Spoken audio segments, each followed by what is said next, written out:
تم الإعلان عن ضمام نجم مسلسل راحة الصندوق السابق نجيب ميميلي إلى طاقم مسلسل أشرف رؤية، والذي سيكون بطولة الممثل التركي الكبير تشاتاي أولوسوي، وسيتم عرضه مبدئيا خلال شهر 2 المقبل إن شاء الله سبحانه وتعالى. ولا تزال الشركة المنتجة للمسلسل في مرحلة إجراء المقابلات واختيار الممثلين.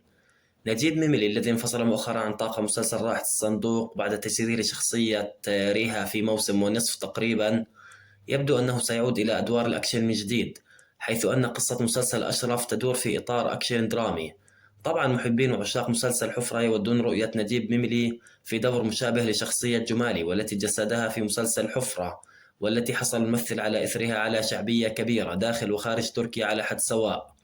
في النهاية شكرا لكم على حسن المتابعة، رجاء الاشتراك في القناة والإعجاب بالفيديو. السلام عليكم ورحمة الله وبركاته.